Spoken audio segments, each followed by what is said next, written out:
On commence avec vos quotidiens nationaux et cette question à la une de Métro News qui risque de faire monter dans les tours une partie de l'UMP. Mariage gay, Sarkozy a dit oui, point d'interrogation. L'ex-chef de l'État aurait laissé entendre qu'il ne souhaitait pas revenir sur le mariage pour tous. La guerre à venir inquiète beaucoup vos quotidiens ce matin. Les États-Unis mobilisent contre l'État islamique, titre La Croix. C'est une opération à haut risque, avertit Direct Matin. Libération passe vraiment d'un monde à l'autre. La une et les deux premières pages, c'est pour Beyoncé et Jay-Z, le couple cash de l'Amérique. Il paraît qu'on dit pas Jay-Z, c'est ça? Jay-Z, excusez-moi. Ouais. Beyoncé et Jay-Z. La vraie question, c'est est-ce qu'ils sont encore ensemble ou pas, hein, ça, c'est... En tout cas, c'est leur dernier concert ce week-end à Paris. Et puis quelques pages plus loin, donc après cette une, changement d'ambiance avec la révélation d'une enquête du Secours populaire. 2 Français sur 3 ont au moins un proche frappé par la misère. Et on retient ce témoignage de Malik, 51 ans. Il ne faut pas rire des pauvres, n'importe qui peut chuter. L'important, c'est de savoir se relever. Se relever, vaste défi pour François Hollande. 62% des Français veulent son départ.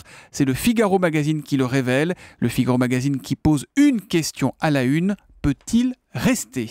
À la une des régions, Marion Calais, donc, l'ingratitude ultime d'un fils, c'est dans l'Est républicain ce matin. Oui, à cause de lui, sa mère est menacée d'expulsion. C'est l'Est républicain donc qui raconte cette histoire ubuesque. Une femme de 86 ans qui habite dans sa maison de Verdun depuis une quarantaine d'années. Eh bien aujourd'hui, elle vit sous la menace d'une expulsion, conséquence, dit le journal, d'une procédure de vente tout à fait légale lancée par l'un de ses fils, lequel assure, par la voix de son avocat dans le quotidien, avoir proposé au reste de la fratrie le rachat de la maison ou encore un relogement avec des loyers équivalents ou inférieurs. Mais cela n'a pas abouti. Et c'est donc aujourd'hui devant la justice que se retrouve cette affaire. Un Pauvre litige. Femme, 86 ans devant la justice pour pas être virée de chez elle. Après avoir passé 40 ans dans son domicile. Un litige évidemment douloureux dans lequel l'avocat de la vieille dame a plaidé les conséquences manifestement excessives qu'aurait sur sa cliente à l'état de santé déjà fragilisé par toute cette affaire, la perspective d'une telle expulsion. Oui, son prochaine résidence, ça risque bien d'être 6 pieds sous terre, c'est à lire donc dans l'Est républicain. Merci Marion Calais.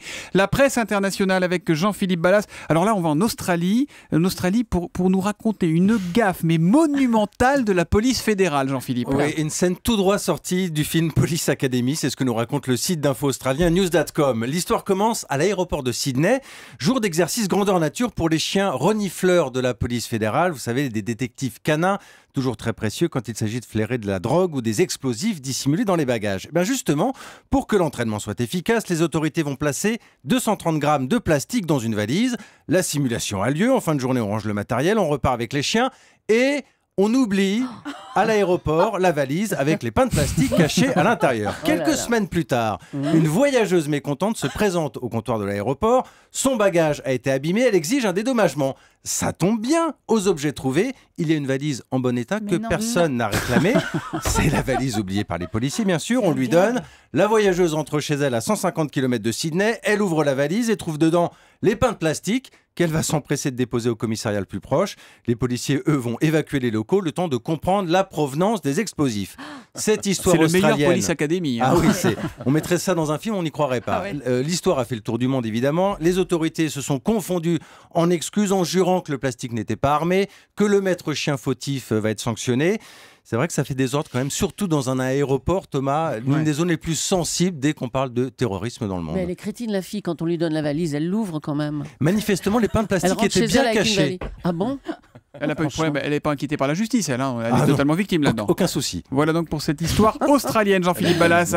On passe à l'écho avec Axel de Tarlé. Bon. Axel, Renault veut retrouver l'esprit fun et ludique avec sa nouvelle Twingo, la Twingo 3, il y a de la pub partout. C'est vraiment une superbe Fiat 500 cette Twingo. Alors voilà, je vous la montre, je ne sais pas si on la voit.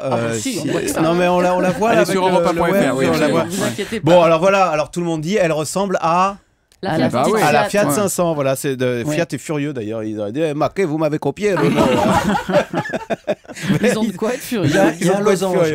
Alors, en fait, Renault dit qu'elle ressemble pas à la Fiat 500, qu'elle ressemble à la R5 Turbo. C'est pas faux. C'est pas il y a un petit air de Renault 5. Exactement. Ouais. Et que si on a l'impression qu'elle ressemble à la Fiat 500, c'est tout simplement que le coffre est à l'arrière, ce qui lui donne cette silhouette particulière. Le coffre est à l'avant. Non, pardon, oui, exactement. Le moteur est à l'arrière. Ah oui. C'est parce que le moteur... Comme les petites coccinelles. Et donc, du coup, ça lui donne cette silhouette qu'avait autrefois la vieille Fiat 500. Voilà. Mais pourquoi le moteur est à l'arrière ? Alors, le moteur est à l'arrière. Très bonne question, parce que cette Twingo 3, c'est la troisième, est construite sur la même plateforme que la Smart. Et dans la Smart, le moteur est à l'arrière. D'accord. Et donc, du coup, ça a été imposé aux ingénieurs de Renault. On leur a dit, écoutez, on va faire la Twingo 3 sur la même plateforme que la Smart parce que Mercedes a des problèmes. Donc, le cahier des charges, c'est de vous mettez le moteur à l'arrière. Voilà. Est-ce qu'elle est toujours une voiture bon marché, la Twingo ? Alors, non, elle est vendue. Prix de base, 10 800 € et ça monte à 15 700 €. Donc, vous voyez, près de 16 000 €. Ah oui, mais en fait, c'est volontaire. Renault dit, au fond, petite voiture, ça veut plus dire petit prix. Maintenant, les petits prix, vous les avez chez la Logan, chez Dacia, etc. Non, là, c'est assumé. C'est une voiture branchée, une voiture urbaine. Comme la 500, comme la Mini, Exactement, voilà. Et donc, ça veut dire prix à belle marge. Et voilà donc pour cette nouvelle Twingo rhabillée ce matin par Axel de Tarlet. La télé ce soir, c'est l'aventurière Eva Rock qui nous propose Koh-Lanta TF1 20h50. Alors on prend pas de Twingo, on prend un avion, 13h, ensuite 3 heures de voiture, ensuite 30 minutes de bateau et ça y est, vous êtes en Malaisie dans un archipel à décor de cartes postales. Vous y êtes allé, hein ? Oui, j'y suis allée, plage de sable blanc, 35 degrés, l'eau translucide, les palmiers et le silence évidemment parce que quand vous êtes à quelques minutes du lancement de Koh-Lanta, je peux vous dire que sur le plateau, ça mouche pas. L'émission de TF1 revient donc après presque 2 ans d'interruption et le double drame. Je ne sais pas si vous vous souvenez, le décès de Gérald Babin qui était candidat et du médecin de l'émission, Thierry Costa. Alors ce soir débute une édition spéciale. Les plus fidèles téléspectateurs vont retrouver des anciens candidats comme Tewira qui revient pour la 3e fois, Moundir, Freddy, enfin des candidats emblématiques. Et la bande-annonce va tout de suite vous donner le ton de cette saison. Une seule tribu, chacun pour soi, c'est individuel. Il n'y a pas d'équipe. On rigole plus, on se cache pas derrière quelqu'un, on va envoyer direct. Voilà, je pense qu'on a tous nos chances et j'y crois. Je crois que c'est une aventure hors du commun. On voit la vraie valeur des hommes. Et que vous avez tous la même envie. Gagner Koh-Lanta. On y replonge, on est dans l'ambiance. Voilà, ça y est, les fondamentaux sont là, les aventuriers balancés sur l'île déserte qui vont devoir faire du feu, trouver un point d'eau, qui sont prêts à ne pas manger pendant des jours, sauf à essayer de pêcher ce pauvre poisson qui est passé par là et qui tombe sur eux, ou monter sur un arbre pour attraper une noix de coco. C'est aussi beaucoup d'insectes, j'ai testé pour vous, l'absence d'hygiène et évidemment la difficulté à vivre en communauté dans ces conditions. La saison, vous allez voir, démarre très très fort et c'est ce soir sur TF1 à 20h50. À 20h50, et notez que Denis Brognard sera tout à l'heure l'invité de Jean-Marc Morandini dans le grand direct des médias entre 9h et 10h. Et puis encore une info télé, tiens, on parlait du basket avec Jérôme Lacroix. Ce soir, France 2 change sa programmation. Oui, la finale est diffusée, oui, c'est ça ? C'est à 22h, ce sera en direct. Demi-finale, pardon. France-Serbie, je suis déjà avec les États-Unis. C'est votre côté supporter. Ouais, très exactement. bien. Donc 22h, France 2, demi-finale de Coupe du Monde de basket entre la France et la Serbie. Rideau sur le kiosque. Merci à tous.